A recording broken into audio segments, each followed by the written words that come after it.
Bienvenidos todos. Vamos a dar comienzo a la tercera y última conferencia de este ciclo que el Museo Arqueológico Nacional ha preparado, ya saben, con motivo de la efemérides que celebramos este año, una de las tres importantes que celebramos este año, que son los 200 años del desciframiento de la piedra de Rosetta. El Museo Arqueológico Nacional, como les comentaba en las anteriores conferencias, ha querido sumarse a una serie de celebraciones a nivel internacional para celebrar este efemérides, en este caso con un ciclo que se llama La clave de un pasado, 200 años del desciframiento de la piedra de Rosetta, y posteriormente, en los meses de octubre, noviembre y diciembre, uno sobre Tutankamón y todas las implicaciones que tuvo su descubrimiento y, obviamente, desde un punto de vista egiptológico y museístico, las implicaciones que tuvo, porque este año celebramos también 100 años del descubrimiento de la tumba del faraón Niño y 50, como ya les comentaba en otra ocasión, del templo de Debod. Así que, como ven, desde un punto de vista de la egiptología es un año tremendamente especial. Quería darles paso a la conferencia que va a impartir esta tarde José Ramón Pérez Acino, que se titula Después de Rosetta, Champollion y la resaca del desciframiento. José Ramón es doctor en Historia Antigua por la Universidad Complutense de Madrid y en la actualidad es profesor contratado doctor en el Departamento de Prehistoria, Historia Antigua y Arqueología de esa misma institución. Se especializa en egiptología en el University College de la Universidad de Londres, realizando un posgrado entre los años 88 y 90. Ha sido profesor de lengua y de literatura egipcia en el Birkbeck College y en el propio University College de la Universidad de Londres, además de otras instituciones del Reino Unido entre el año 95 y 2007. Se ha interesado en aspectos relativos a la estructura intelectual de la mentalidad egipcia a través de sus textos literarios y, en concreto, en la concepción del espacio como elemento estructural de la expresión escrita en lengua egipcia y su vinculación con la arqueología del paisaje. Es el autor de varias obras en este ámbito. Es el director también y fundador de Egiptología Complutense, una asociación de fomento del estudio y la investigación en la egiptología en el ámbito de la Universidad Complutense aquí en Madrid y secretario docente del posgrado Complutense en Orientalística y Egiptología. Ha participado en varios proyectos de investigación en Egipto como epigrafista y arqueólogo, destacando la tumba de Antifi en Moaya con la Universidad de Liverpool y la tumba tebana número 39 con la Universidad del Valle de México, de cuyo proyecto fue director técnico en 2006. Es miembro del equipo de investigación español en el yacimiento de Heracleópolis Magna desde hace más de 25 años y desde el año 2017 dirige el C2 Project Royal Cache Wadi Survey en Luxor, en Egipto, un proyecto internacional de arqueología del paisaje en la necrópolis tebana, coordinado desde la Universidad Complutense y en relación con el Ministerio de Antigüedades de Egipto. Sin más, les dejo con José Ramón. Muchas gracias. Muchas gracias, Isabel, por tu presentación.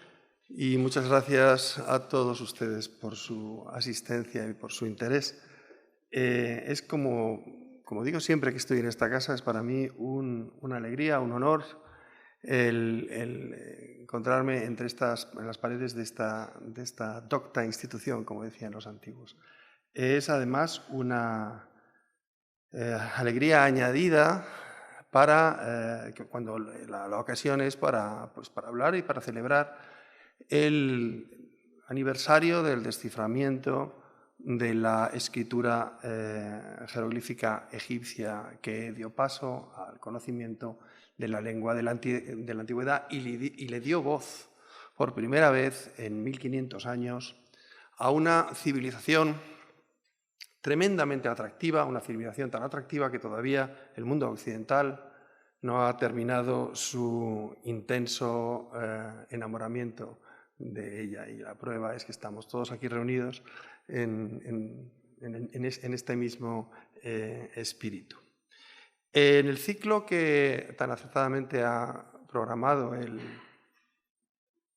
Museo Arqueológico, y quiero dar las gracias por haberme incluido a las conservadoras, a Esther Pons, a Isabel Olvés, por encontrarme aquí, y por supuesto también en ausencia a la conservadora emérita Carmen Peredie, con quien me une tantísimos años de colaboración.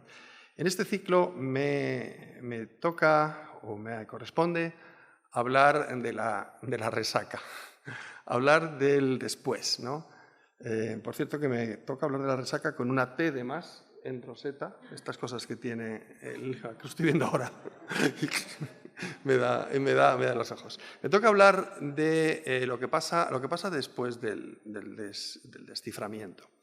El desciframiento es un mérito que todos, por supuesto, atribuimos a Jean-François Champollion, como es bien conocido y como estoy seguro que han mencionado y narrado in extenso quienes me han precedido en el uso de este estrado. Pero es muy cierto que todo descubrimiento, el desciframiento no es sino un descubrimiento, en ciencia es producto de toda una serie de pasos y toda una serie de conocimientos acumulativos. De tal manera que, evidentemente, hay alguien, siempre hay alguien al final, que es el autor de la gota que hace posible el desciframiento. Eso también ocurrió en el caso del desciframiento de la escritura jeroglífica en 1822.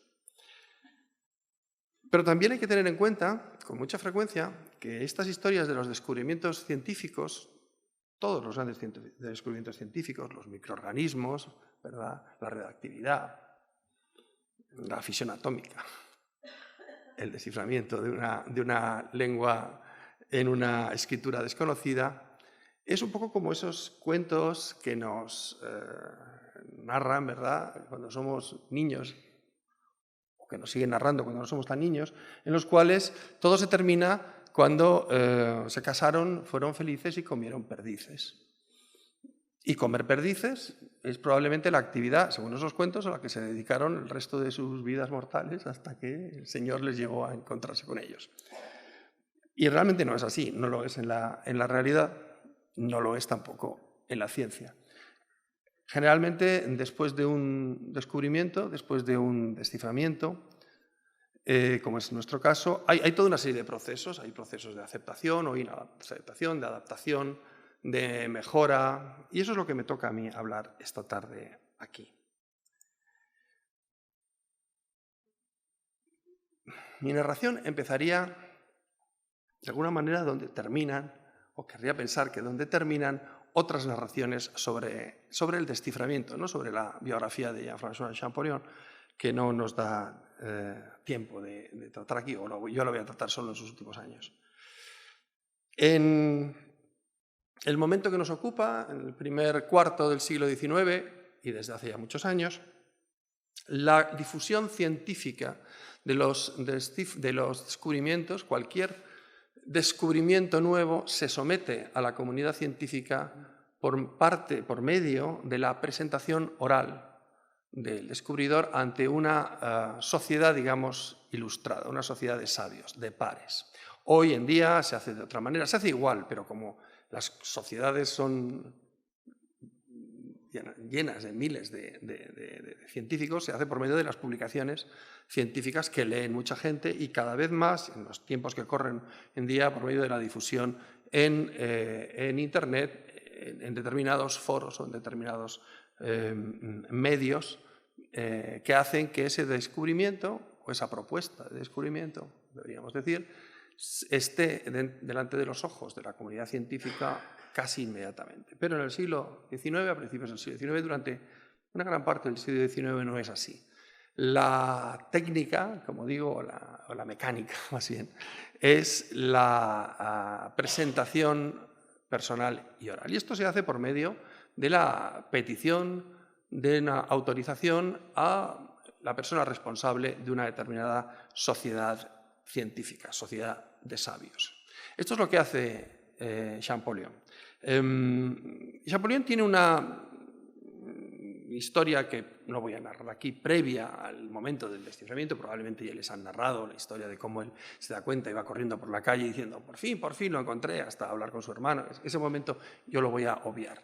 Pero él está en ese momento en un tira y afloja, en una especie de carrera con algunos otros sabios, vamos a decirlo, estudiosos, especialmente uno, que lo voy a mencionar hoy varias veces, que es británico, que se llama Thomas Young.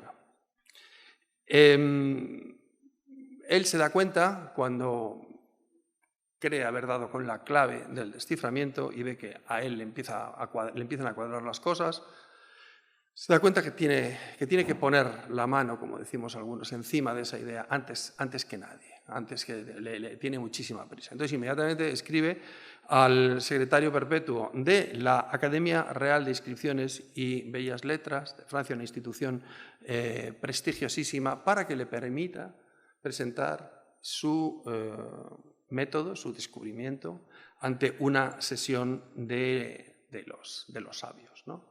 Para someterla al criterio y a la crítica y de alguna manera, públicamente, reclamar la autoría del descubrimiento. Esta es la sala de la Academia, hace ya, por supuesto, muchos años, pero muy probablemente la Academia en París no ha cambiado mucho, ¿no?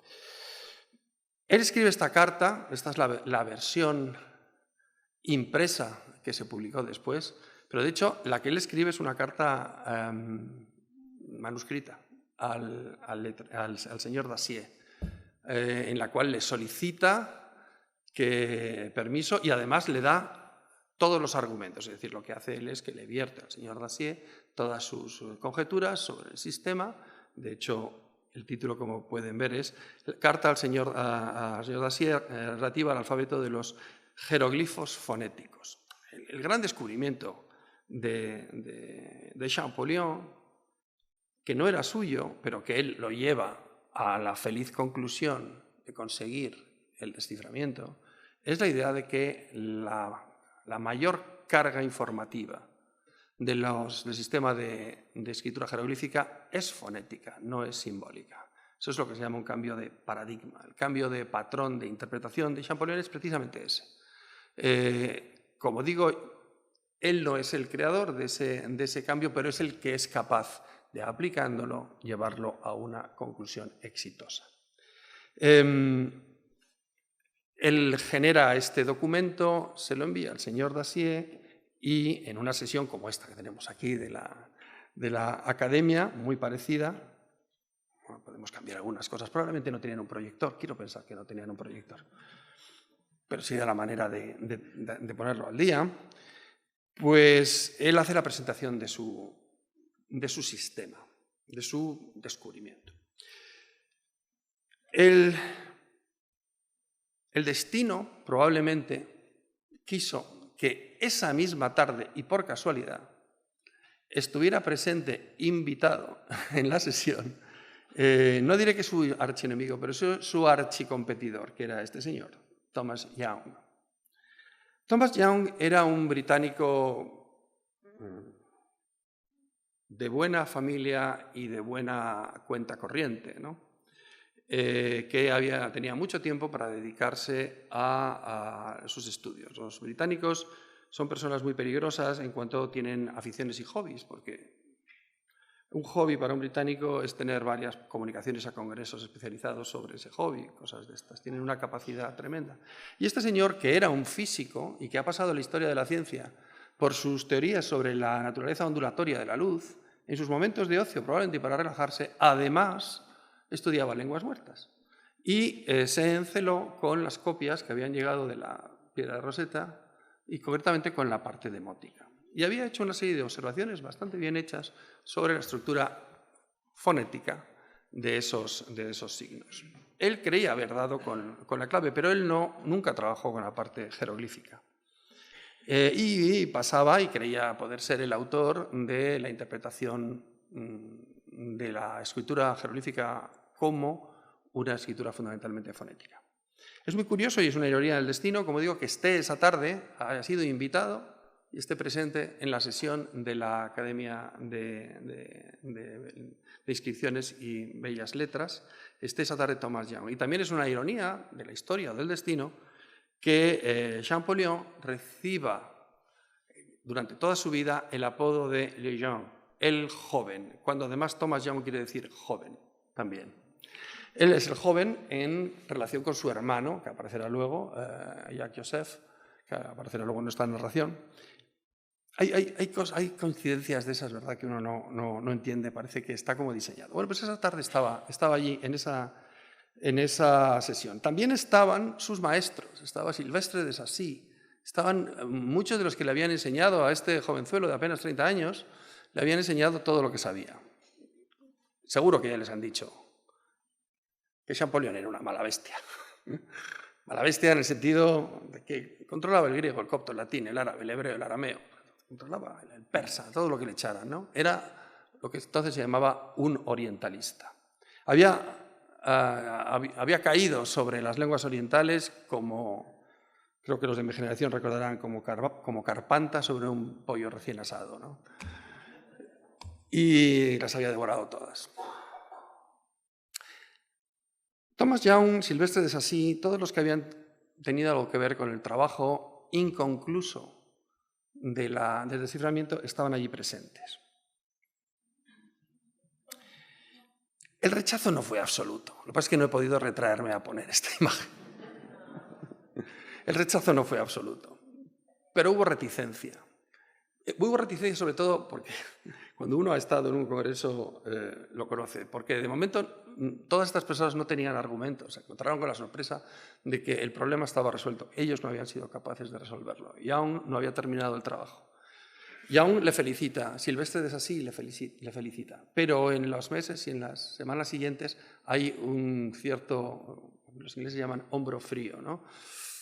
Se empiezan a plantear, las cartas de Young sí le felicitan, pero dejan bien claro que lo que ha hecho ha sido continuar su propio trabajo. Usted ha terminado lo que yo empecé. Es decir, empieza a haber como una cierta resistencia sobre todo a la juventud, el problema de la juventud, y hasta cierto punto es humano. Personas que le han dedicado décadas de su existencia y de su saber, bien situadas en el mundo académico, bien situadas en el establishment, se encuentran delante de un jovenzuelo de apenas 30 años que ha solucionado de un modo elegante, todavía con problemas, como vamos a ver, hay problemas en lo que presenta Champollion, pero ha solucionado el problema. Con lo cual uno puede, si no solidarizarse, al menos entender la acidez de estómago de algunos de los presentes. Esto está bien estudiado en la historia de la ciencia y lo evidencia de un modo magistral un historiador de la ciencia que se llama Thomas Kuhn, en una obra que es muy breve, una de esas obras revolucionarias que se llama La estructura de las revoluciones científicas, ¿no? La ciencia no avanza continuamente, la ciencia avanza por grupos, los grupos científicos se retroalimentan, la introducción de nuevas ideas se produce generalmente por personas ajenas a esos grupos que están en un modelo antiguo, en un paradigma. Champollion claramente era joven y venía con un nuevo paradigma, el grupo se retrae, el grupo normalmente no admite, el grupo antiguo científico no admite, tarda en admitir las nuevas ideas. Y lo que pasa es que la biología se impone y los pertenecientes a un grupo en unos cuantos años van y se mueren. Y entonces las nuevas ideas son adaptadas por los que vienen detrás, más o menos. Es decir, que lo que ocurre con Champollion no es nada raro que no haya ocurrido antes y que no siga ocurriendo en el ámbito académico científico, que es muy suyo, les puedo asegurar. Champollion, con la sombra de Thomas Young, se encuentra con puertas cerradas. No del todo, pero se encuentra con puertas cerradas. Sí, no le organizan un desfile como en la Quinta Avenida de Nueva York, con confeti ni nada de esto, es porque allá. Ahora, él tiene todavía mucho que demostrar. Y es cierto que lo que él ha presentado, la carta al señor Dacier, tiene todavía problemas. Es decir, su sistema adolece, y es lógico, adolece de debilidades, de puntos flacos, de flancos por los que puede ser atacado. Y él es consciente, lo ha hecho muy deprisa.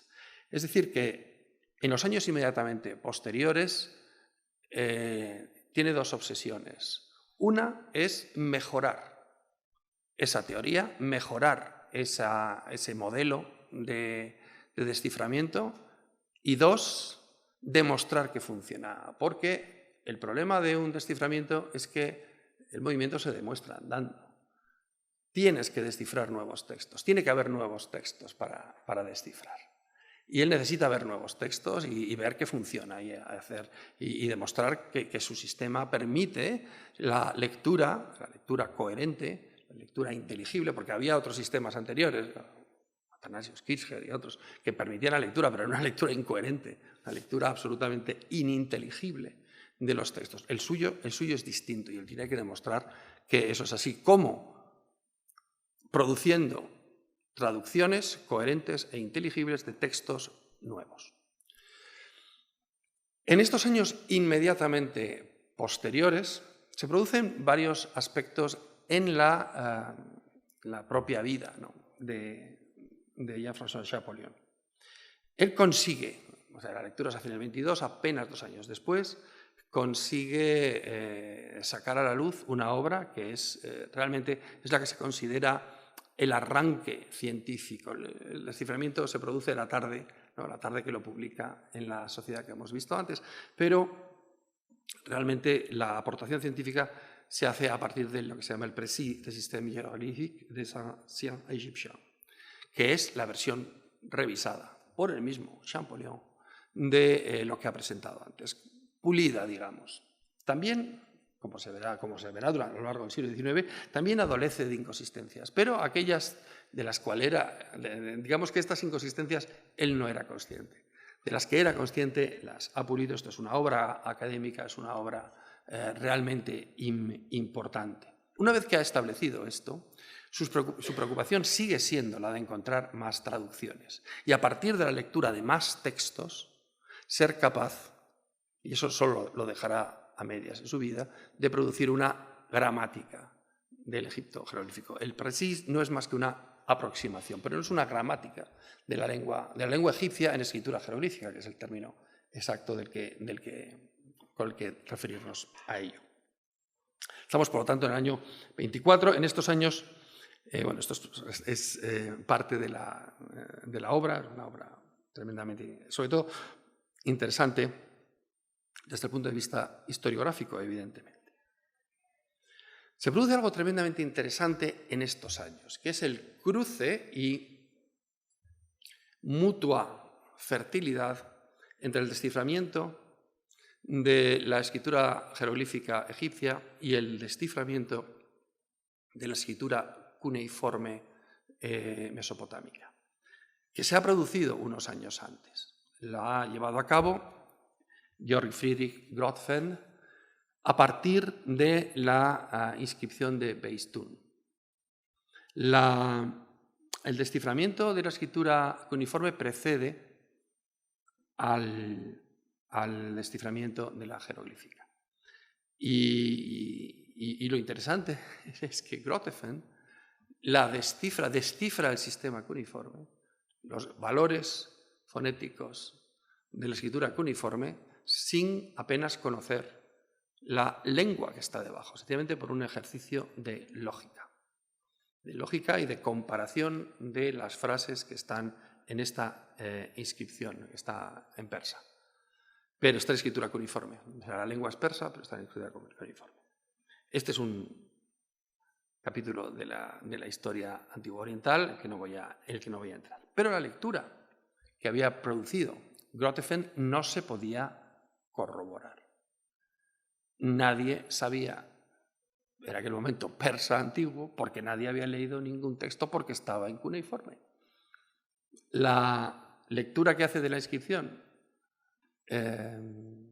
Grotefend permite entonces que se pueda leer. Pero claro, el problema es que como nadie conocía el persa, vamos a ponerlo así, vamos a simplificar el problema así, nadie sabía si la lectura estaba bien.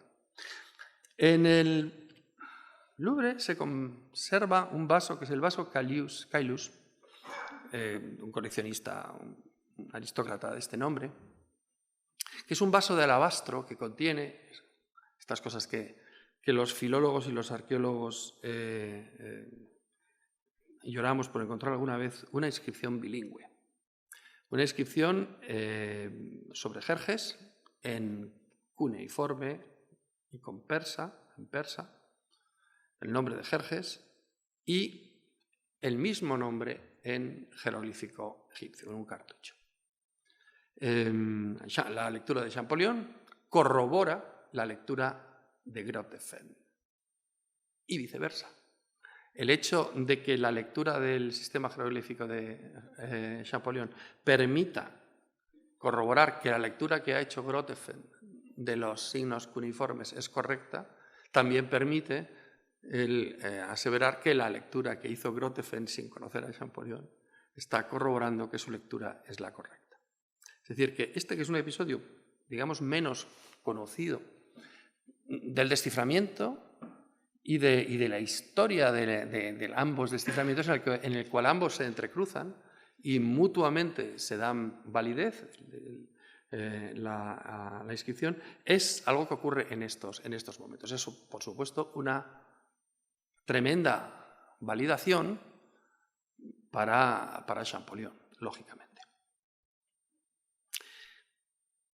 Antes había hablado de Champollion el joven. Él arrastró toda su vida este apodo, este apelativo, en contraposición a su hermano Jacques-Joseph Champollion. Su hermano, que aquí tienen los dos el retrato, que por cierto, se hicieron rumores en su momento de que Jean-François no era hermano real de Jacques-Joseph, sino que era hijo de un asunto extramarital. Bueno, la verdad es que cuando uno los mira, los dos retratos, dice, pues, la verdad es que se parecen, al menos en los retratos, muchísimo a él. Jacques-Joseph, como pueden ver, era un hombre 12 años mayor, era bastante mayor que Jean-François. Y estaba metido en política, y estaba muy metido en política, en el mundo relacionado con el imperio, con Napoleón. De hecho, incluso llegan a, como van a ver luego, llegan a deletrear su nombre haciéndolo deliberadamente parecido al nombre de Napoleón, como Champollion. Lo cual, él estaba más, como digo, metido en la administración. Es capaz de darle la educación, es el que se ocupa de la educación de su hermano, lo protege toda su vida y la cuestión es que es además el heredero académico. Jean-François muere muy pronto, sin embargo, como pueden ver en las fechas, Jacques-Joseph muere muy tarde, es el que continúa el legado de su hermano.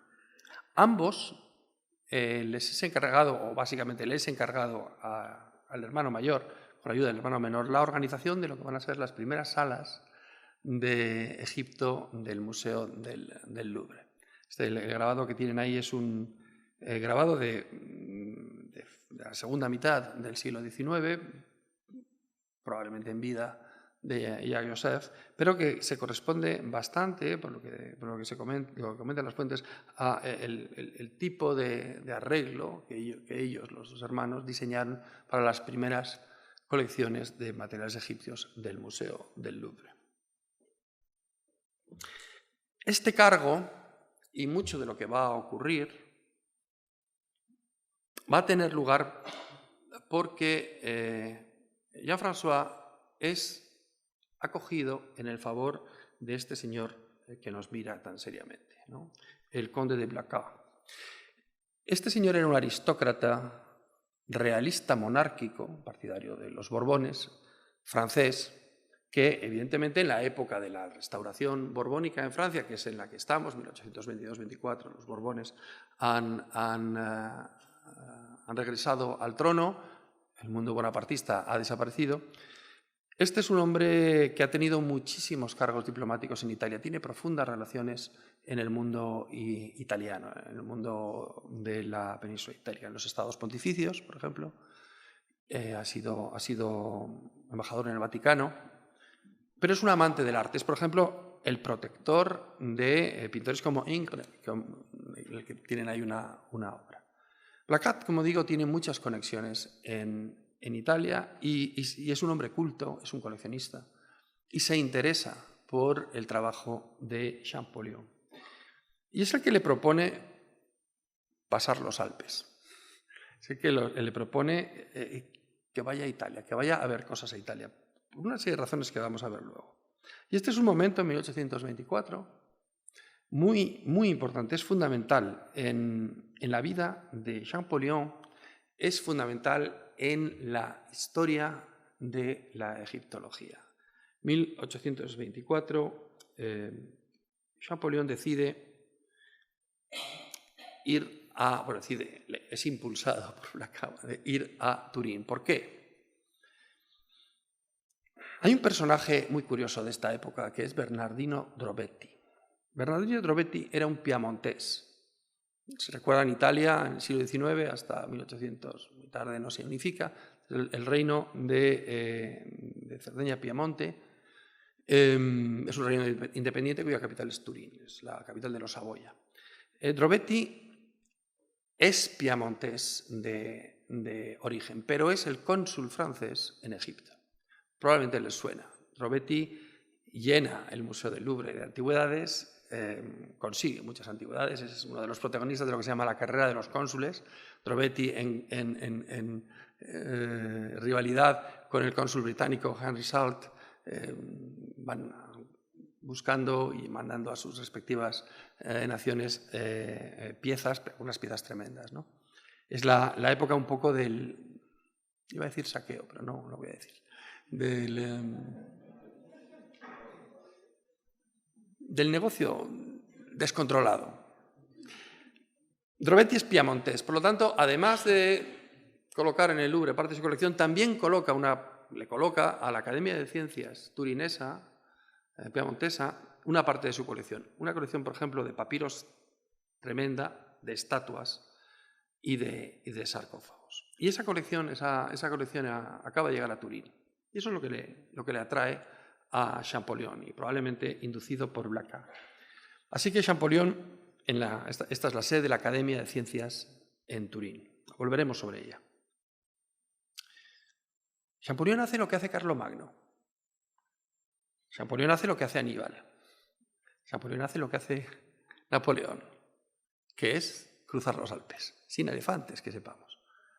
Y eso le va a hacer luego que pueda poner por escrito que el camino a Egipto pasa por Turín, desde luego para él y también para la egiptología. Él llega a la Academia de Ciencias y se encuentra, en sus propias palabras, con mesas llenas de papiros, llenas de amontonados, como si fueran, de hecho, probablemente fueron comprados como si fueran basura, una cantidad de sarcófagos tremenda, estelas, un verdadero paraíso para alguien que está buscando textos nuevos. La ironía, antes en el mapa no lo he remarcado, la ironía es que él es de Grenoble, él es de un villorrio al lado de Grenoble, de Figeac. Grenoble está al otro lado de Turín. Lo que hace es pasar de Grenoble a Turín. Aunque está en París, su ciudad natal, su entorno de nacimiento es precisamente Grenoble. Durante 1824, a partir de 1824, Napoleón vive en Italia, por eso el camino de Egipto pasa por Turín, por Italia. Vive en Italia, esto no es de aquí. La colección es alojada en las habitaciones de la Academia de Ciencias y allí sigue, porque es el Museo de Turín, una de las colecciones más maravillosas de egiptología en Europa es precisamente el Museo de Turín. Esta es una fotografía del Museo de Turín antes de la Reforma, 1990. Si han visitado el museo recientemente lo habrán visto muy cambiado a lo moderno. El viejo museo tenía el encanto que ya ha perdido, pero en cambio ahora es muchísimo más estético y mejor organizado. Es uno de los mejores museos para visitar en Europa, y no le hago propaganda, no tengo nada que ver con la Cámara de Comercio y de Turismo de Turín, pero es un perfecto fin de semana pasarse en Turín. Aquí tienen algunas imágenes de cómo son las salas actuales del Museo de Turín.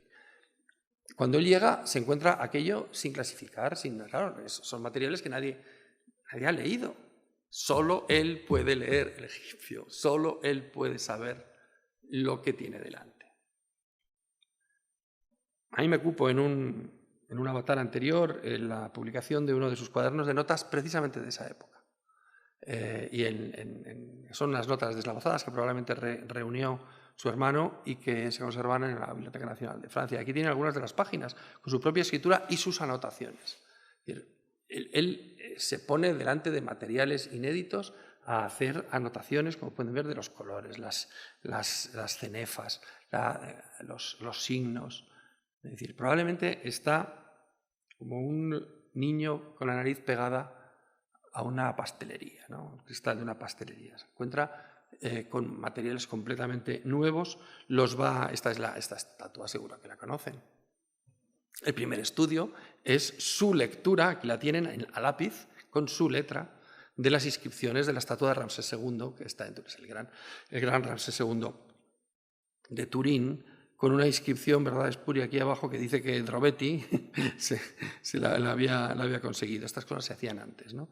Le ponía de Drobetti 1818. todo para él. Él traduce las estelas, las copia, algunas las traduce, pero generalmente lo que hace es copiarlas. Probablemente lo que está en su cuaderno de notas nos da ideas de que él lo que está es copiándolas para luego trabajarlas. Desgraciadamente el trabajo y la traducción no se conservan, pero se conservan sus copias. Claro, no hay fotografía. Este es el texto hace algunas imágenes que le llaman la atención poderosamente. Copia títulos, sobre todo, porque él es perfectamente consciente de que los títulos se repiten. La titulatura de las personas y de los reyes se repiten, con lo cual los títulos son tremendamente importantes. Hace un trabajo tremendo y se va dando cuenta de que su sistema le permite leer las inscripciones bien, razonablemente bien. Aquí tienen varios ejemplos de estelas que él vio por primera vez, bueno, no las vio por primera vez, pero sí las leyó por primera vez.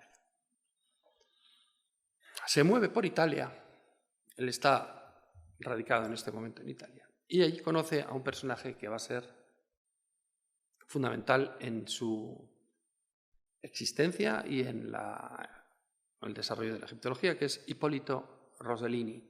Hipólito Rosellini es todo lo que no es Champollion, es mayor que él, es un hombre poderoso, es un hombre que está metido en el mundo de la academia y de las academias, está metido en el sistema. Hipólito Rosellini se fascina con Champollion, es un orientalista, está interesado y tiene la ventaja de que no tiene ninguna historia previa con Champollion. Aquellos que estaban delante de él en la Academia de Inscripciones y Belles-Lettres pues, habían sido sus maestros, habían sido sus competidores, tenían una historia previa, por lo tanto es fácil pensar que había ciertas resistencias. Rosellini no. Rosellini es una persona que no se conocían. Entonces, cuando se da cuenta de lo que está haciendo Champollion, se entusiasma. Le pide que le enseñe, es de alguna manera su primer alumno, por así decirlo. Ambos generan una simbiosis perfecta. Cada uno tiene lo que no tiene el otro, ¿no? Los contactos en las altas esferas los tiene Rosellini. La sabiduría, el descubrimiento lo tiene Champollion. A partir de este momento y prácticamente hasta el final de sus días, Rosellini y Champollion van a trabajar juntos y sobre todo Rosellini, que está en una posición de poder cercana al poder de la monarquía piamontesa y al de otros mandatarios europeos, se le ocurre la idea de montar una segunda expedición a Egipto. En Egipto había existido la primera expedición francesa, la de Bonaparte, dirigida por Vivant Denon en 1798. De todos es conocida, eso produce una obra magna que se llama La Description de l'Égypte, que es maravillosa, con todos los sabios franceses, los planos, pero que no puede leer los textos. Todo lo que hace la expedición lo presenta sin saber lo que tiene delante. La expedición de 1798, nadie, por supuesto, faltan 24 años para que se descifre, nadie puede leer los monumentos. Y lo que se les ocurre a Rosellini y a Champollion es convencer a unos mandatarios, a los monarcas, que financien una expedición a Egipto que repita la gesta, la hazaña, pero que haga dos cosas. De un empujón más a la ciencia, es decir, ahora ya se puede leer, ya sabemos lo que tenemos delante, y dos, un zasca a los que lo habían hecho antes. La expedición es mucho más modesta. Si recuerdan, la expedición francesa de 1798 es una expedición de Estado. Los sabios van con un ejército invasor. El ejército francés se hace con el control de Egipto. Napoleón gobierna Egipto. Su primera experiencia, por cierto, de gobierno es precisamente en Egipto. Parece que le debió gustar. Cuando regresa a Francia, primero hace primer cónsul y luego pues, acaba siendo emperador. Esta segunda expedición, que se denomina la expedición franco-toscana, porque tiene elementos franceses y tiene elementos, por supuesto, toscanos, de piemontesa. Es más modesta, pero está en este sentido muy bien dirigida. La expedición va a tener como dos grandes publicaciones.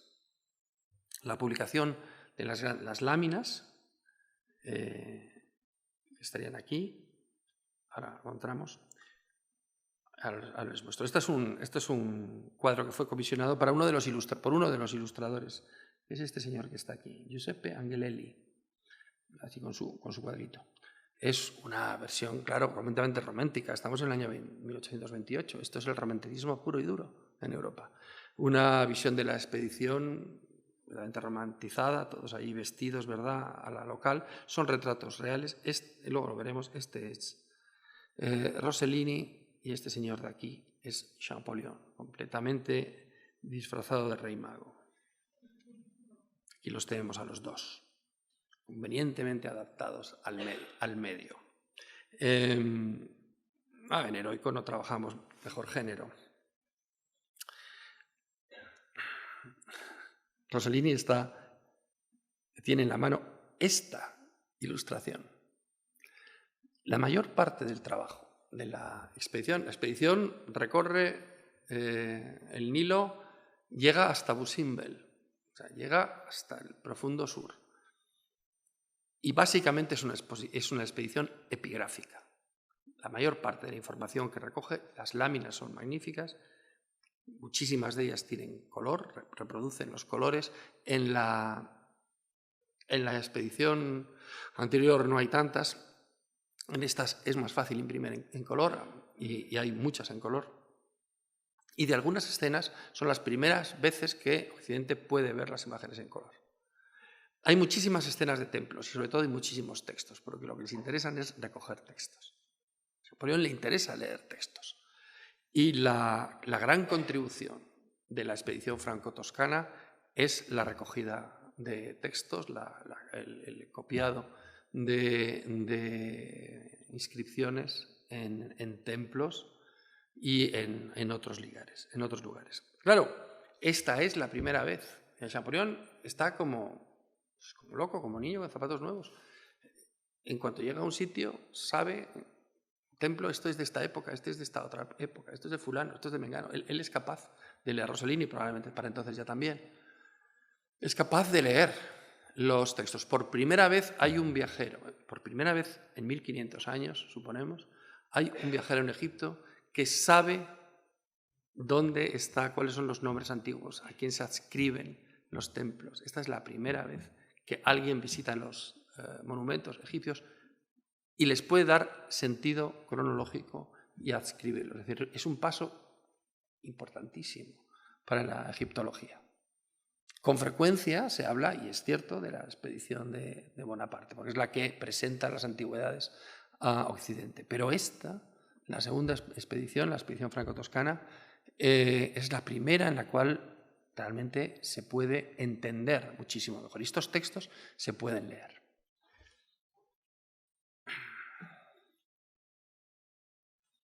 Champollion tiene un gusto tremendo por disfrazarse. Hay muchas representaciones suyas vestido a la local. En su biografía se comenta, él parece que era un hombre de tez oscura, pelo oscuro, ojos también muy oscuros. Y de hecho, cuando era niño, en su biografía se comenta que algunos le llamaban el turco, ¿no?, por su complexión árabe, como de alguna manera prefigurando lo que iba a ser su futuro, ¿no? Pero es cierto que quizá por esto, por alguna otra razón, con gusto hay varios retratos suyos, como hemos visto, completamente inmerso en la cultura local. Estas son algunas de las obras de la expedición, que son una verdadera maravilla, porque, como digo, en muchas de estas escenas es la primera vez que se pueden ver en color. Lo que los artistas en este momento hacen generalmente, es decir, no es que tuvieran más color entonces que ahora, eso es algo que se ha tratado mucho, sobre todo con algunos artistas posteriores como David Roberts. Lo que los artistas generalmente hacen es reconstituyen el color allí donde hay muestras de color. Es decir, si queda algo de azul en esta pierna, ponen toda la pierna de azul. Si queda algo de rojo en la corona, ponen toda la corona de rojo. Claro, la sensación que nos da a nosotros es que estaba mucho más lleno de color, sobre todo cuando lo podemos ver ahora, ¿no? Algunas escenas como esta de Abu Simbel, probablemente, de Ramsés II cargando. Entran en las tumbas, en tumbas de Seti, entran en la de Sipta. Esto es el templo de Beit el-Wali. Este es el producto, el gran producto científico de la obra. Como digo, la expedición tiene como dos publicaciones.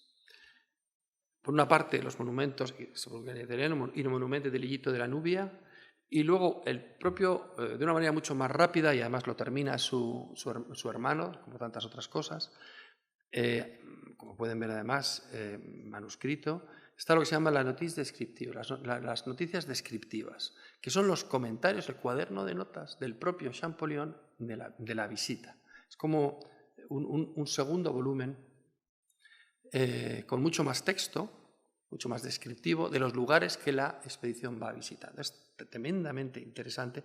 Se puede descargar en Internet. La Biblioteca Nacional Francesa no tiene fácil para la descarga. Entonces, lo que vemos es las cosas que le llaman la atención, las escenas que le llaman la atención de los lugares, cómo va identificando los sitios en los que está visitando la expedición y, por lo tanto, él, ¿no? Cuando termina la expedición son recibidos por Muhammad Ali Pasha.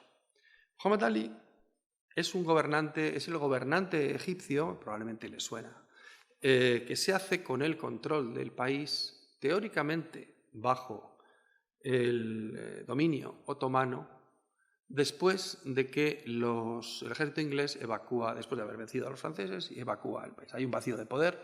Como si recuerdan, Napoleón había derrotado a los mamelucos, los sultanes mamelucos. Todo ello, Egipto estaba bajo la teórica, más teórica que práctica, pero teórica soberanía del sultán de Constantinopla, y el sultán de Constantinopla lo que intenta es volver a ejercer el control en ese vacío de poder. Y envía una serie de contingentes militares, uno de ellos al mando de un albanés, que es precisamente Muhammad Ali. Muhammad Ali Pasha es un señor muy listo y se queda con Egipto. Se queda con Egipto hasta su muerte y es el fundador de la dinastía de virreyes y luego reyes que terminan con el rey Farouk en 1952, la revolución de Nasser de 1952. Muhammad Ali es un hombre muy inteligente, es un renovador, él quiere renovar el país, quiere sobre todo establecer alianzas con Francia principalmente y convertirse en el principal rival y en lo posible superador del sultán de Constantinopla. Se enfrenta al propio sultán de Constantinopla, le fuerza la mano para que le convierta en jedive, es decir, en virrey hereditario, pero además desafía el control otomano. Turquía en este momento está claramente en decadencia, se ha producido la independencia griega y toda una serie de eventos que van a terminar, como saben, en la Primera Guerra Mundial con la disolución del Imperio Otomano. De hecho, son precisamente las potencias occidentales, fundamentalmente Francia y el Imperio Británico, quienes impiden que Muhammad Ali no sea el sucesor del Imperio Otomano, porque Muhammad Ali claramente lo que quiere es crear un nuevo imperio con sede en Egipto. Pero en cualquier caso, Muhammad Ali lo que quiere es la modernización, la alfabetización y la industrialización del país, y quiere establecer muy buenas relaciones con Francia, fundamentalmente. Es decir, que a su regreso, esta expedición, la expedición franco-toscana, es recibida en Alejandría por Muhammad Ali, a quien informan de su trabajo, todo tremendamente bien, y de esta reunión sale la sugerencia, a partir de Champollion, por cierto, de que Egipto le entregue a Francia uno de los dos obeliscos que desde la antigüedad flanqueaban la entrada al templo de Luxor. el único templo egipcio que desde la antigüedad tenía sus 2 obeliscos intactos. Esta imagen que tienen en la pantalla procede de la descripción del Egipte de 1798, está publicada después, es decir, cuando llegan allí, están allí, claro, están los 2 obeliscos. Por cierto, observen el nivel de colmatación del suelo, ¿no? Pero están los 2 obeliscos. David Roberts, apenas 8 años después, ya no ve el segundo obelisco, que está, como no lo ve nadie que vaya hoy, por cierto, esta fotografía ustedes cuando visitan no se ve el obelisco, porque ese obelisco, si mal no recuerdan, está en París, en la Plaza de la Concordia. Se estableció que era un regalo de Egipto, de buena voluntad, a cambio de un reloj que tienen aquí, que está hoy en la mezquita que construye Muhammad Ali, la llamada Mezquita de Alabastro, en la Ciudadela, que parece que no consiguió funcionar en 24 horas una vez que lo instalaron allí y que está parado desde entonces. La verdad es que un reloj diseñado para Europa, expuesto al sol, al aire y a la arena de la Ciudadela, pues la verdad es que probablemente que se parara era... Y ya está. Es decir, el obelisco se cambia por un reloj parado y es una lástima porque uno siempre piensa, ¿verdad?, cuando piensa en el templo de Luxor, ahora que además lo han podido restaurar la fachada con todas las estatuas, la gloria que sería tener los dos obeliscos allí, que estaban en pie desde la antigüedad. Pero la egiptología, la historia de la disciplina, se construye con este tipo de cosas, y este es un ejemplo en el cual es el propio gobernante egipcio, como muchos otros, el que envía este regalo a una potencia con la que quiere congraciarse. Del paso de Champollion por Egipto queda alguna huella, como podemos ver en la imagen. En el templo de Karnak, en el templete posterior de Tutmosis III, aquí pueden ver precisamente un grafito con su nombre escrito con la grafía de la época de Bonaparte. Champollion, para que parezca como Napoleón. La familia de Champollion era una familia bonapartista, estaba relacionada sobre todo. Y digamos que tuvo grandes, no problemas, pero tuvo que hacer grandes esfuerzos por congraciarse con el nuevo estado de cosas después de la restauración borbónica, ¿no?, después del regreso de Luis XVIII y luego durante la monarquía de Carlos X. Gran parte de la actividad de Champollion ocurre durante la monarquía de Carlos X. A su regreso, Champollion es admitido en el Collège de France. Digamos que el regreso de la expedición supone su ingreso en el mundo académico. Esta es la estatua que se conserva de Champollion en el Collège de France. Una estatua muy de la época. La idea de poner el pie encima de una estatua rota tiene muchas lecturas. Tiene las lecturas del mundo occidental dominando por el conocimiento, nosotros lo hemos descifrado, y el mundo obsoleto y roto le ponemos el pie encima. Es un tema. La estatua tiene una carga ideológica tremendamente importante que además es equiparable a la de lo que está ocurriendo en otros lugares en Europa en ese mismo momento. La exhibición pública de las colecciones que vienen de lugares del mundo raros, en el Museo Británico, en el Neues Museum en Berlín o en el del Louvre, tiene mucho que ver con el control occidental de estos lugares, muchísimo. Mostrarle a las burguesías poderosas el control que ejercen estos países sobre el mundo, y esta estatua es un buen ejemplo. Pero es la estatua de Champollion, en definitiva, la que se muestra en el lugar donde él, como digo, es admitido, en una cátedra en el Collège de France. Pero le dura poco. Él vuelve exhausto, es un hombre de una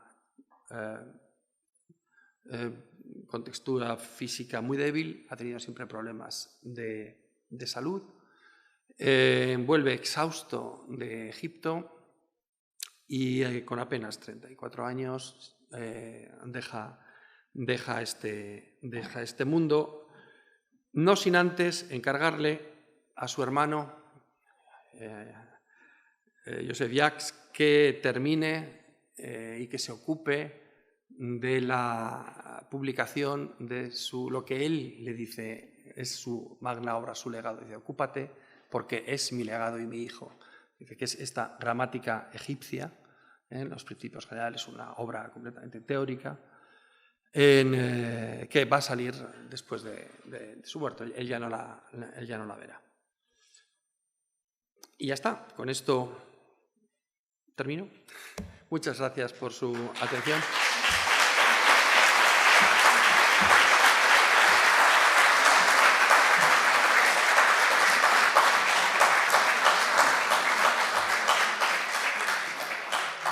Tenemos... Vale, pues tú...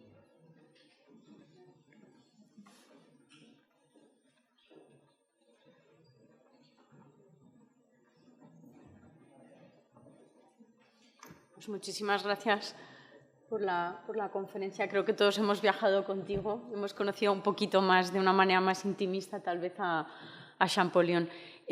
Hoy no tengo otra compañera, así que voy a ser yo. Si alguien tiene alguna pregunta, yo me acerco con el micrófono y les puedo ayudar. ¿Alguna pregunta que quieran realizarle a José Ramón? ¿Sí? Ostras, ahora mismo voy.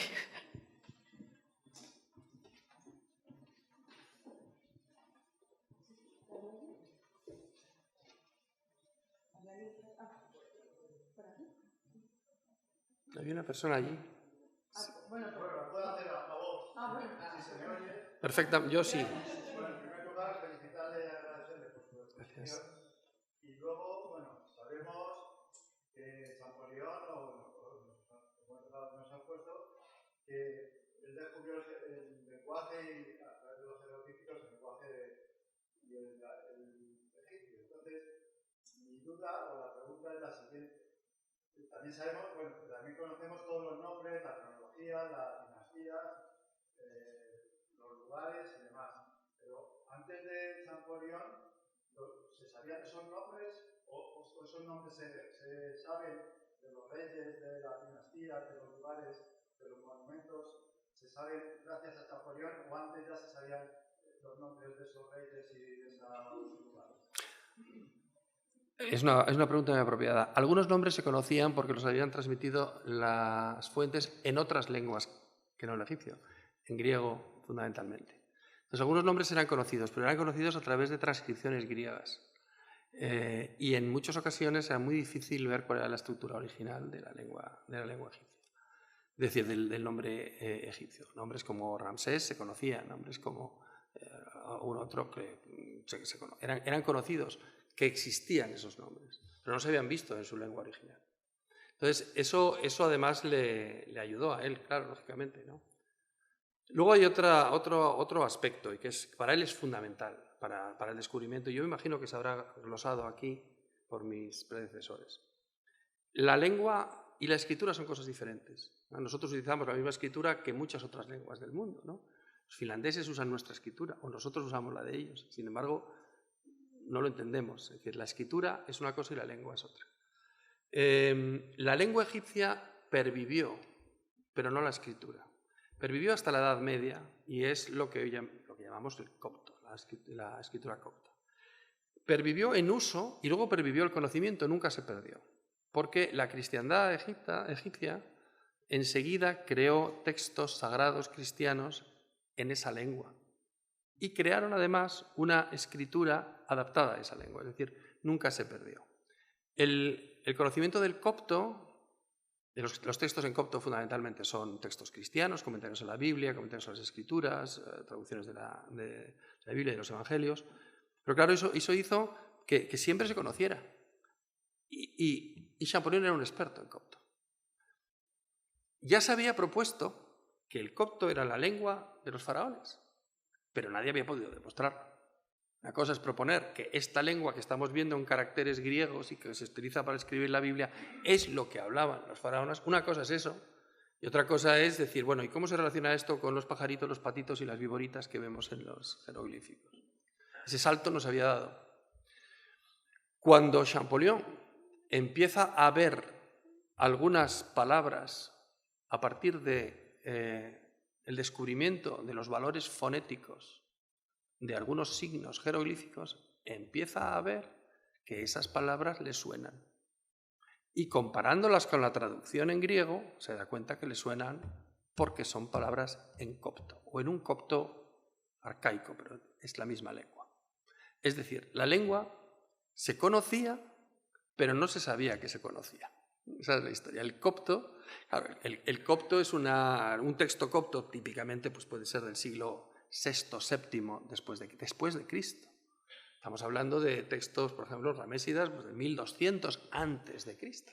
O sea, 2000 años de diferencia. En 2000 años de diferencia, que es lo que nos separa a nosotros del emperador Augusto, anda que no pueden pasar cosas en la lengua y en la escritura, ¿no? Pero curiosamente, en Egipto, que es una cultura muy estable, lo que pasa es que se mantiene. Entonces, Champollion conocía la lengua egipcia, conocía una fase tardía de la lengua egipcia. En el momento en que empezó a poder ver que los jeroglíficos, su lectura, le estaban dando palabras que se parecían mucho, eran formas de esa lengua que él ya conocía, aquello fue una velocidad tremenda.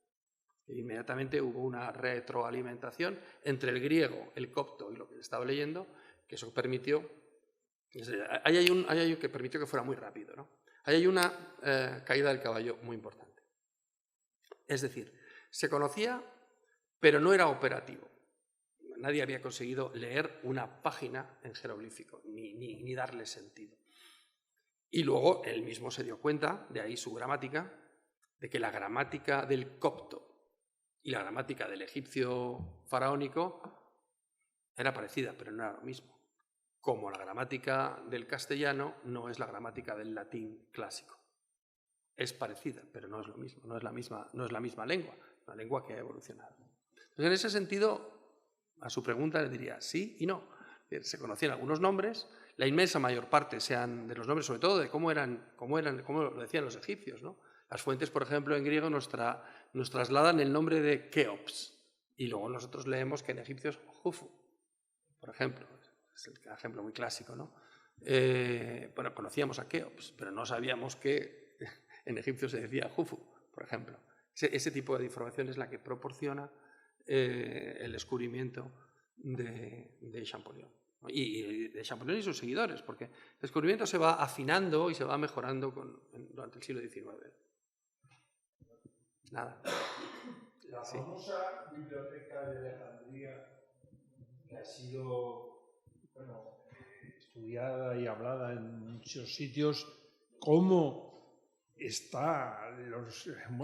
cómo es los libros? ¿Son los papiros? ¿Son jeroglíficos? ¿Son coptos? ¿Cómo es la famosa? No la tenemos, se destruyó en la antigüedad. A mí me hubiera gustado poder verla, pero se destruye en la antigüedad. Por supuesto, de haberla tenido, hubiera sido una fuente magnífica, porque hay que pensar que se conservarían los monarcas tolemaicos. Se llevan a Alejandría, a la biblioteca, muchísimos textos de los templos antiguos. Pero claro, un monarca tolemaico del siglo II, antes de Cristo, si ordena que se lleven papiros del Reino Nuevo, se están llevando papiros con 1200 años de antigüedad. No sabemos qué habría allí, pero habría muchas cosas, ¿no? Precisamente en Turín se conserva un papiro maravilloso que se llama el Papiro Real de Turín, que es un documento, claramente es un documento interno de cronología de los reyes de Egipto, con un listado inmenso de nombres de reyes de Egipto. Y es un documento interno de un templo. El problema es que para cuando llegó a Turín, el papiro estaba más o menos completo, parece, cuando salió de Egipto, y al llegar a Turín era confeti. Y como confeti está, ¿no? Es muy difícil reconstruirlo. Es decir, materiales de estos existían, pero se han perdido en su mayor parte. La mayor parte de los papiros que tenemos proceden de tumbas. Una vez que ¿por qué? Porque las tumbas se quedan inertes, nadie se mete ahí, eso además es basura. Cuando llegan unos locos occidentales y compran esa basura a buen precio, es cuando todos los egipcios se ponen como locos a ver cerca de su pueblo y venderles lo que sea. De hecho, un dato, hace más de un siglo que no se produce ninguna nueva adición al corpus de textos literarios. No hay más textos literarios egipcios. Hace más de un siglo que no hay nuevos textos, nuevos cuentos. Eso quiere decir que se expurgó en el siglo XIX, esas colecciones se mandaron a Europa, a Turín, a Berlín, a Londres, a París, y esas colecciones de papiros están en los museos porque estaban en lugares inertes, por eso se han conservado. El papiro es muy frágil, es como el papel. ¿Cómo se conserva el papel? Pues cuando lo tienes cuidadito, nadie lo toca. Pero si lo dejas dando vueltas por ahí, pues desaparece. Y eso es lo que pasa con los papiros. Entonces, los papiros que acabaron en bibliotecas como la Biblioteca de Alejandría, que evidentemente no sobrevivieron, porque Alejandría era un lugar con mucha vida política, mucha guerra, mucho incendio, pues esos hubiera sido maravilloso tenerlos delante, nos hubieran dado una información magnífica.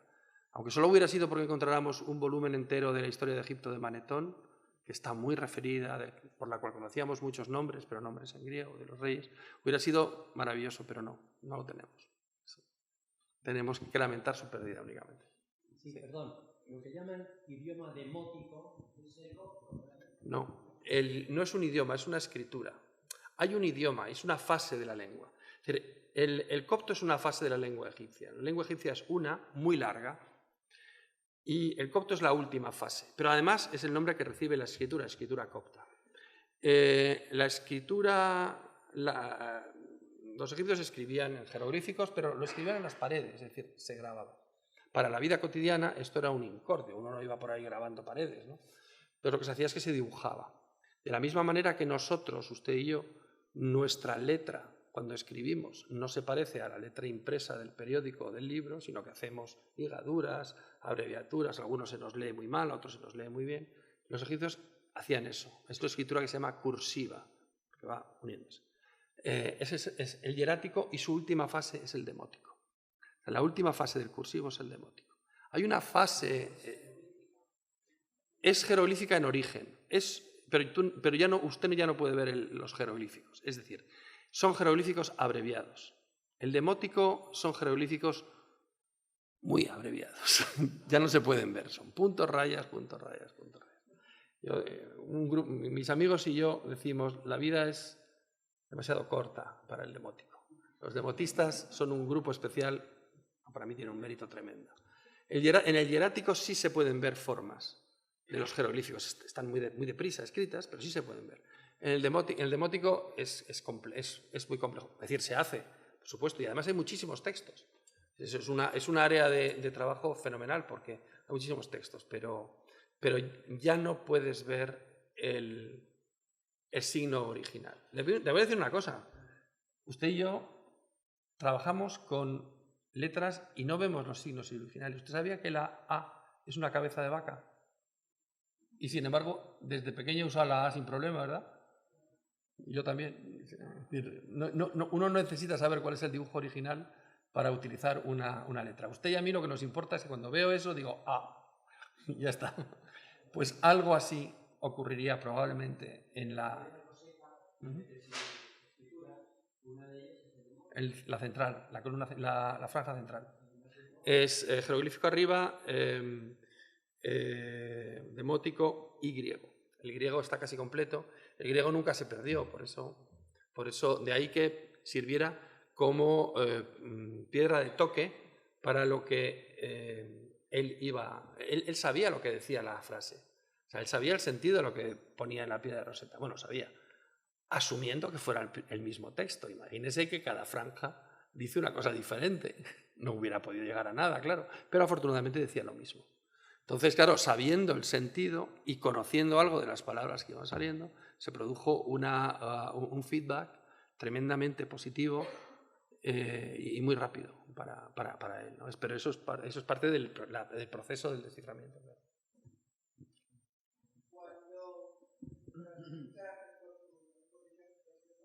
Gracias.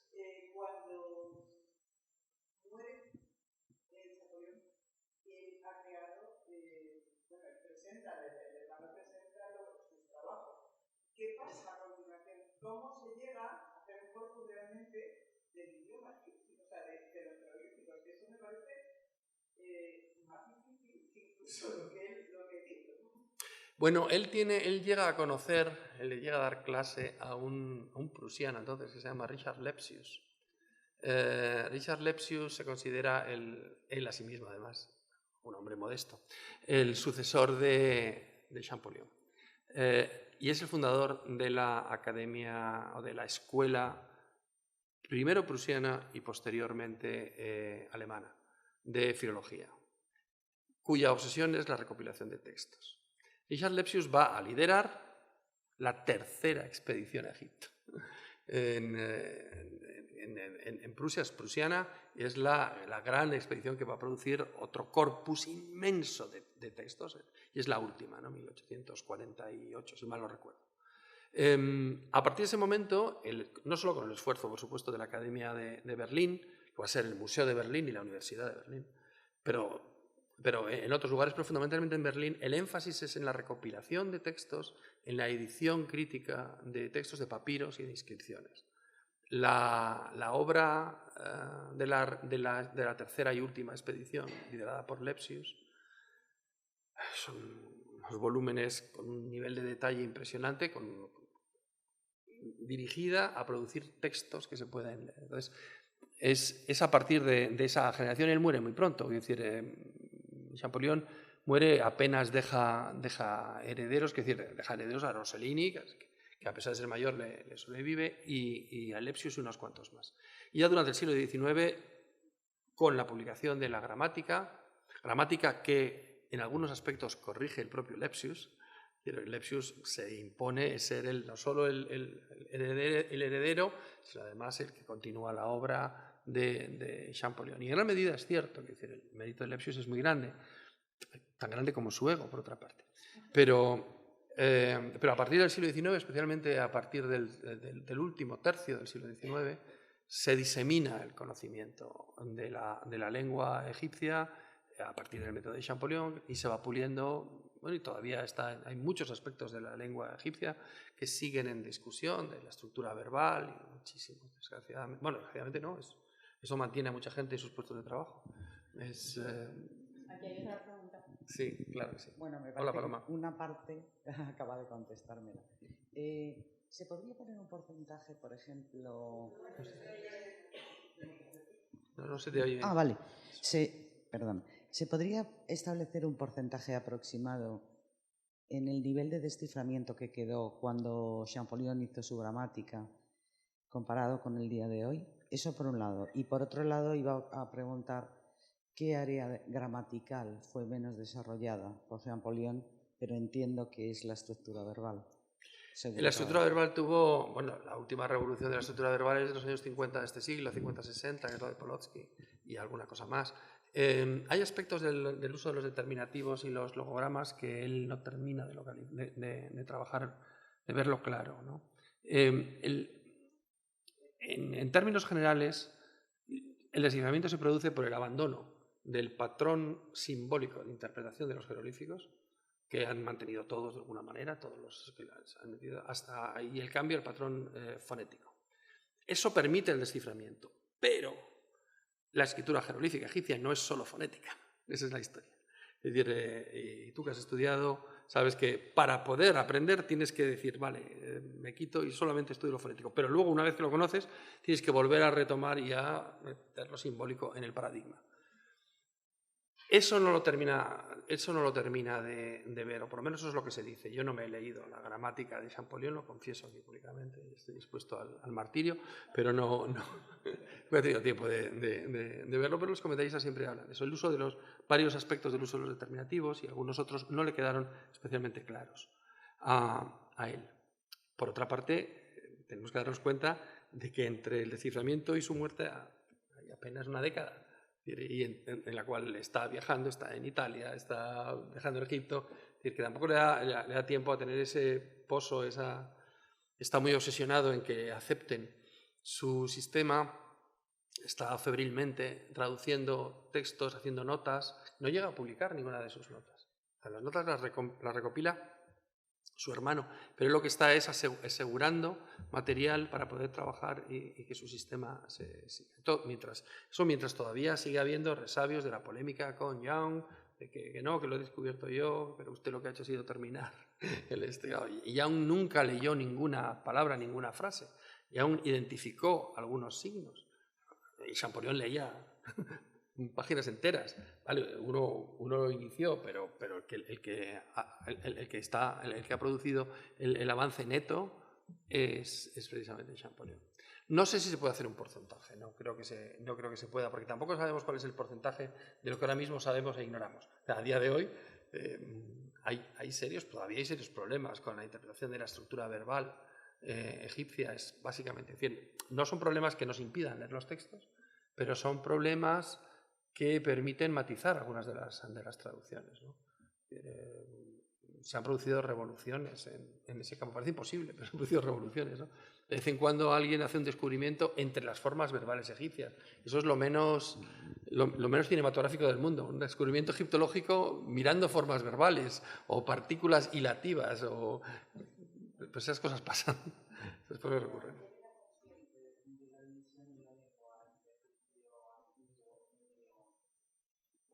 Yo creo que no. Yo creo que no le da tiempo. Porque lo que está viendo es material casi todo lo que ve es material moderno. Casi todo lo que ve es material moderno, porque es epigrafía. Claro, son sarcófagos del primer milenio que reproducen libros de los muertos y inscripciones del Reino Nuevo. Yo creo que no se da cuenta. Ve muy poco material de Reino Medio, por ejemplo. Muy poco. Parece que ve Beni Hassan, visita Beni Hassan, ve muy poco. Entonces yo creo que no le da tiempo a dar. Por otra parte, es perfectamente inteligible. Una persona que lee egipcio medio, coge un texto ramésida, epigráfico sobre todo, en una pared y lo lee con bastante facilidad, ¿no? Es en el mundo literario en el que habría problemas. Y Champollion no ve nada de eso, apenas ve nada de eso. Ve algún papiro del libro de los muertos y ve algún libro de los muertos en los textos de los que están en sarcófagos, pero no ve obras literarias. Entonces es muy difícil que se diera cuenta de eso. No le dio tiempo. Hola, gracias por la conferencia. Me disculpo ya por la falta de vocabulario en la pregunta que voy a formular, pero yo quiero retomar el tema de Thomas Kuhn que usted ha mencionado sobre cómo funciona un poco la aceptación de ciertas teorías en el mundo académico. Y en su opinión, ¿qué tipo de evidencia, entre comillas, irrefutable pudo demostrar este hombre y otros personajes también del mundo arqueológico que, aparte de que se vayan muriendo estos académicos poco a poco, hagan que se asienten esas teorías?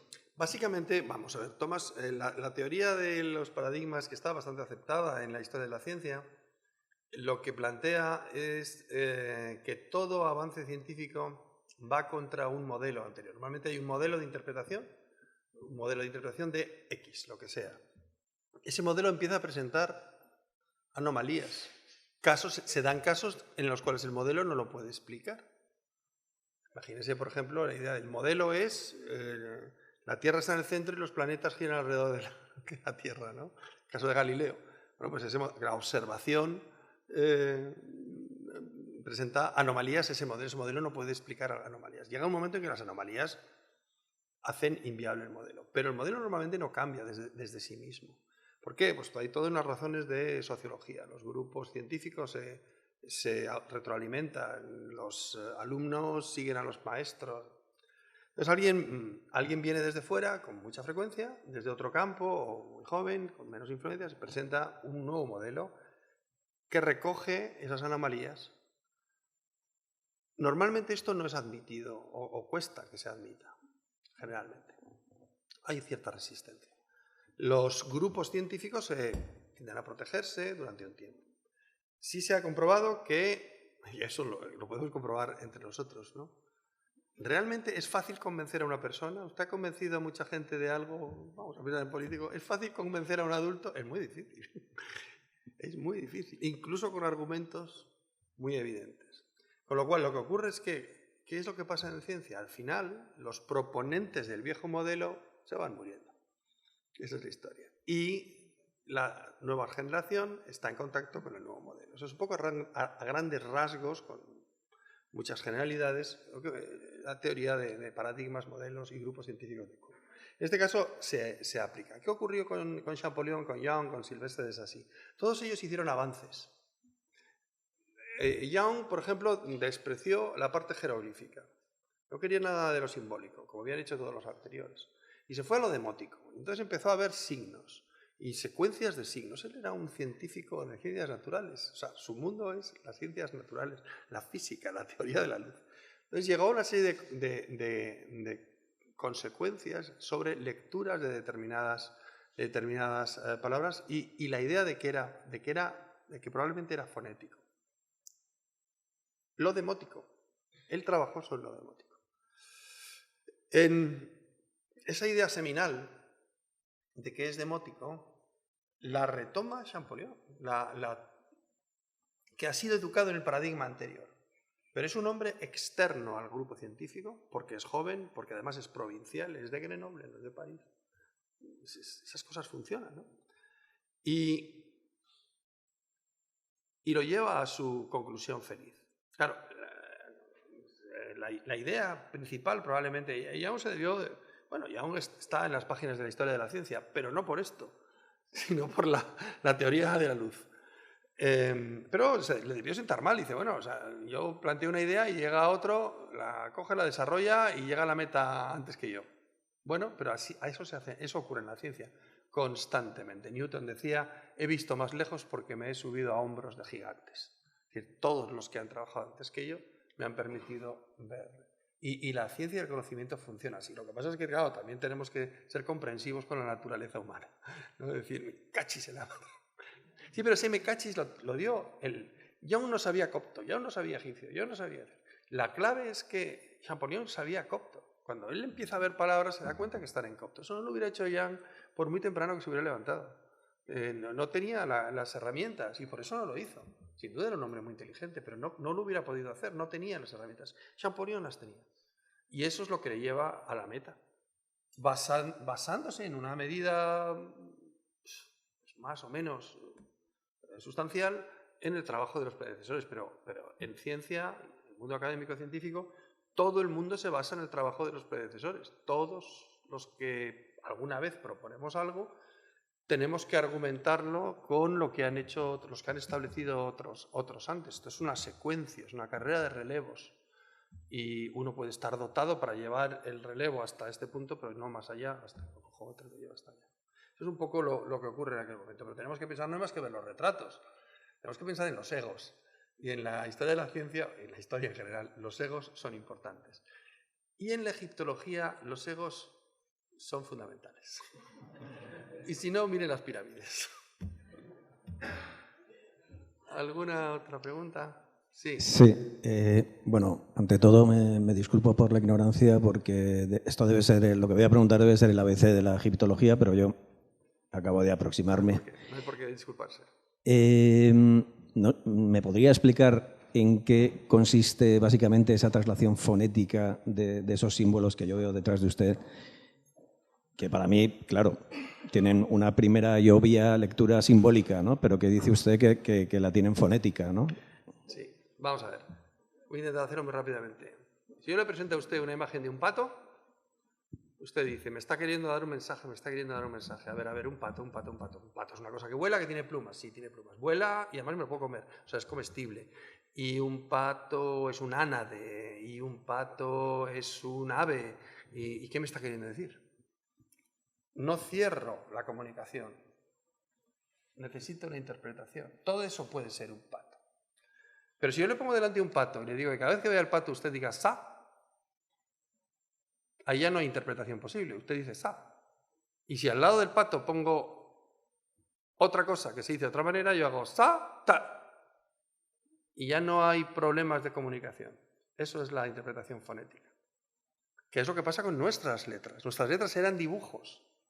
Eso es lo que he comentado con el caballero antes. Y nosotros no lo sabemos ni falta que hace. Porque operamos con ellas. Nosotros lo que vemos es una lectura fonética. El egipcio tiene las dos, pero para descifrarlo y para aprenderlo hay que centrarse en la lectura fonética. Porque si no uno se pierde en el lío. Pero la primera idea es decir, si yo veo tal signo, leo tal, como nuestras letras y sílabas. ¿Vale? Perfecto, gracias.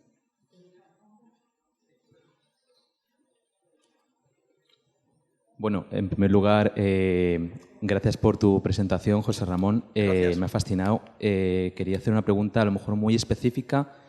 ¿Se sabe si Champollion llegó a descifrar, aparte de los nombres tolemaicos de Cleopatra y Ptolomeo, el término Netzer, que es el término para referirse a divinidad en antiguo egipcio?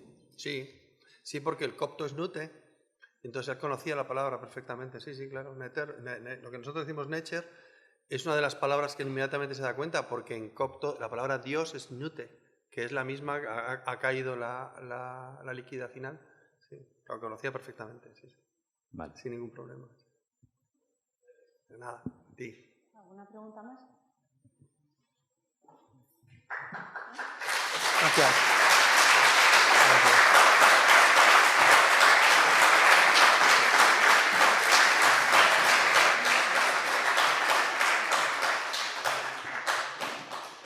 Pues muchísimas gracias a todos, muchísimas gracias José Ramón, y esperamos verles en los meses de octubre, noviembre y diciembre, cuando sea el próximo ciclo, que será el de Tutankamón. Saldrá en las redes sociales y hasta entonces, feliz verano y muchas gracias. Hasta luego.